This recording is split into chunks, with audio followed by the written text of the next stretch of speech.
Highness, Your Excellencies, distinguished delegates,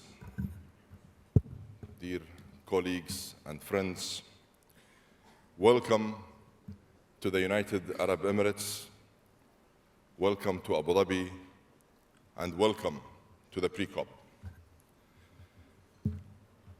Allow me first to thank you all for being here in person. This gathering has brought together 70 ministers and 100 delegations from all over the world. That is more than double the normal number of participation for a pre-COP. If anything, this really shows your commitment, and it gives me and my team great confidence. I thank you for being here. Friends and colleagues, I have been thinking very hard about what I wanted to say to all of you today. And as many of you know, I'm used to being on your side of things. I know the issues you are dealing with. And yes, I understand them. I am here to help you, and I am here to help this very important process. But I need you to meet me halfway. I need you to do your part and to do the work and to work with each other. I am determined to do all I can to make you and this process a success. We have to come through. We must unite. We must act. And we must deliver in Dubai. Colleagues, we must find common ground, ensure consensus, and resolve differences, because the risks will just keep growing if we keep kicking the can down the road. At the same time, if we succeed in coming together now, we have a huge opportunity in front of all of us. We can reimagine entire economies and put every nation on the path to a prosperous and sustainable future. And as I look around this room, I see so many ministers, and that is a lot of power in one room, in one place. And as the saying goes, with great power comes great responsibility. In such challenging times, with tension and discord between countries and within countries, our responsibility is only greater. There are too many things dividing our world at this moment. And now, more than ever, we need to unite on climate and deliver a clear message of hope, a message of solidarity, stability, and prosperity. We need to show that the international community can deliver and send a clear signal that keeps 1.5 within reach. Let this process prove that multilateralism still works. I believe we can fulfill our responsibility, and I know that we must. Let's remember that we have come a long way. Before the Paris Agreement, the world was heading for more than 4 degrees of warming. Today, according to the IPCC's latest reports, the world is heading for between 2 and 3 degrees. We are heading in the right direction, but nowhere near fast enough. At the Bonn conference in June, it was a struggle to even agree on an agenda. let alone a draft text for the global stocktake. We must do better. At Aswan, only a few days ago, loss and damage got stuck in disagreement. We must do better.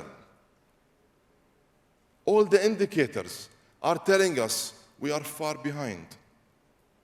Colleagues, we must do better. We have no time to waste on disunity. We must look beyond short-term thinking. We must end the excuses and the delays. And we must redefine our self-interest as our common interest. COP28 must deliver a robust global stocktake with a strong mitigation outcome. COP28 must deliver a comprehensive adaptation agreement and groundbreaking solutions on finance. This includes delivering on the fund and funding arrangements for loss and damage. And later this week, the UAE is convening a fifth meeting of the Transitional Committee. We will do everything possible to give you the opportunity to find an outcome that works, an outcome that will ensure progress. Because what was promised in Sharm el-Sheikh must be delivered in Dubai. On mitigation, we need rapid progress to deliver a 43% cut in emissions by 2030. Because that is exactly what the science is telling us. This starts with a forward-looking GST that will shape economy-wide NDCs with absolute emission reduction targets that address all greenhouse gases. This can only work if we implement a fair, responsible, and a just energy transition on the basis of equity. And now, I know that there are strong views about the idea of including language on fossil fuels and renewables in the negotiated text. I need you to work together to come forward with solutions that can achieve alignment, common ground, and consensus between and among all parties. We must be responsible. We must be real. We must be true to the facts. We must be pragmatic, and we must leave no one behind. The fact is, we need to decarbonize the energy system of today, triple renewable energy and double energy efficiency. And on this, I am seeing some encouraging signs. 85% of the world's economy is now committed to triple renewables by 2030.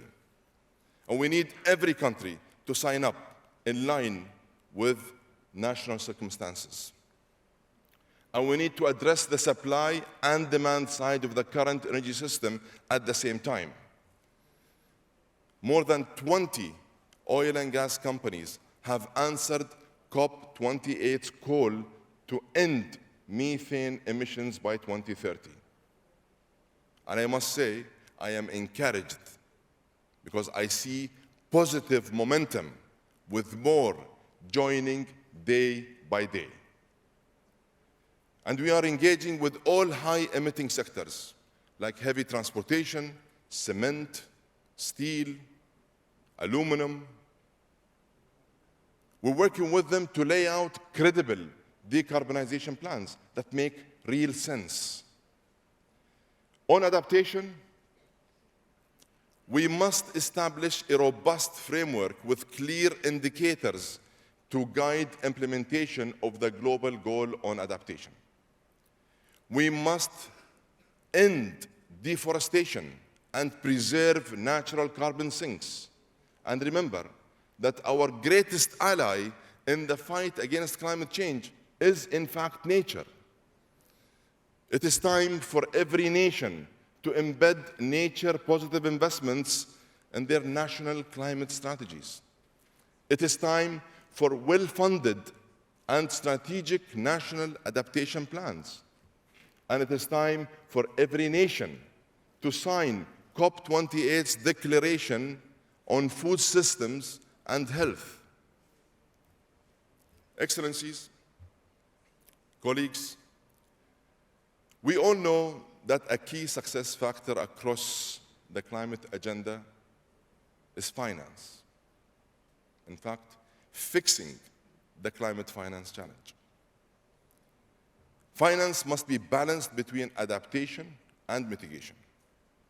It is critical for the energy transition, which must work for everyone, everywhere, or it will not work for anyone, anywhere.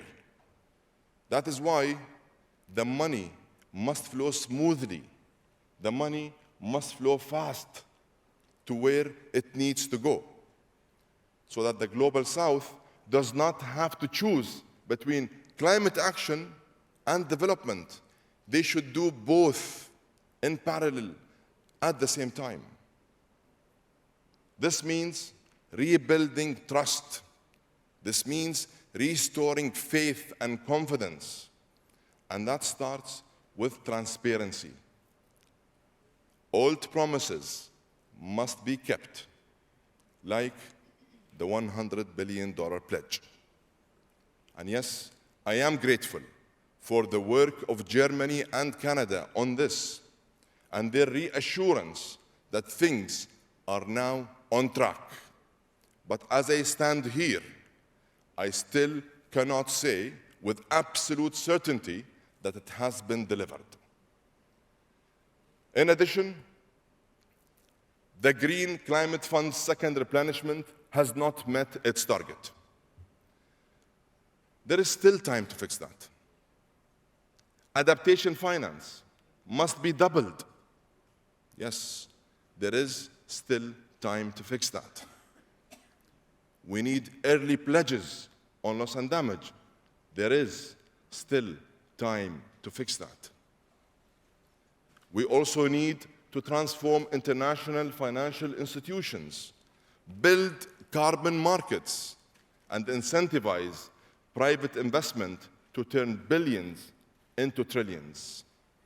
This is how we will rebuild confidence, trust, and restore faith in this very important and relevant process. Colleagues, I know and I get it. We have a lot to do. But remember, I have been on your side for many, many years and many times. I was in Paris, so I know what it takes, and I know we can do it.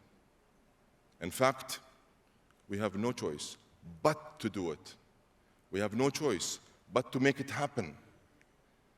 And the way we will do it is by trusting each other, by recognizing we share the same future, and by bringing everyone who can make a difference to the table.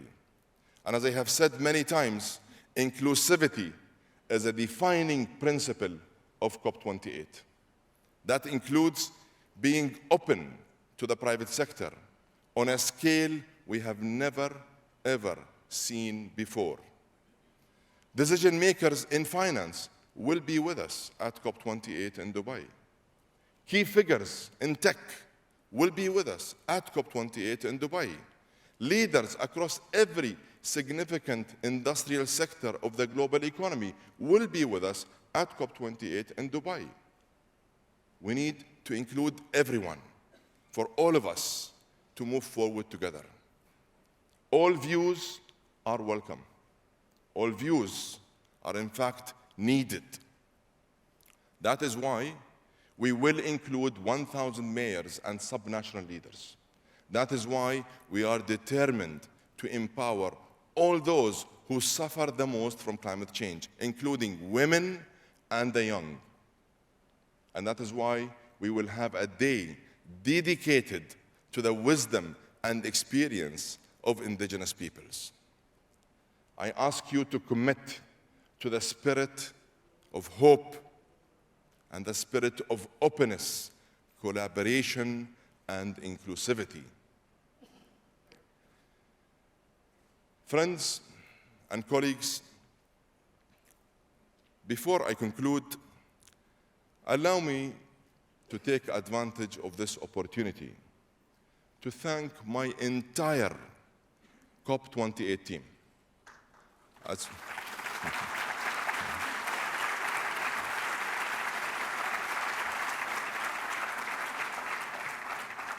As well as my climate champions, Her Excellency Razan, Her Excellency Shamma.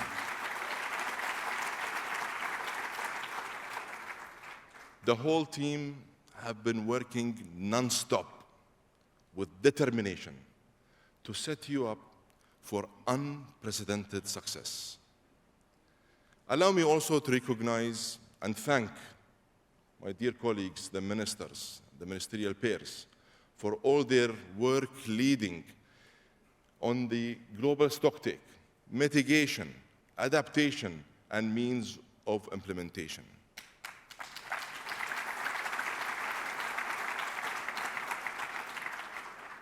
Please keep pushing, keep going, get us to the finish line. My friends, it is time for all of us to get to work. Every day that passes, every moment we waste, we make our task even harder and more complex. I understand that at this point in this process, people tend to hold their cards close to their chest. But I'm asking you, this time, let's do things differently.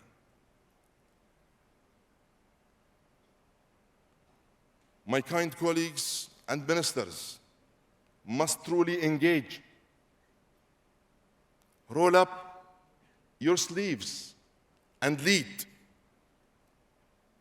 Negotiators must really listen to each other. Everybody must use this time wisely. Let's have the difficult conversations now. Don't delay, now. Let's show flexibility. Build mutual trust. The world is watching. Our nations, our communities, our families, and I know that our kids, they are all watching. Let us please unite. Let's act and let us deliver. I will give you the space, but there is no room for divide. I will also roll up my own sleeves and be by your side. Together, let us show that humanity can find solidarity. Again, let's unite, let's act, and let us deliver in Dubai. I thank you, and I wish you all a successful pre-COP. Thank you.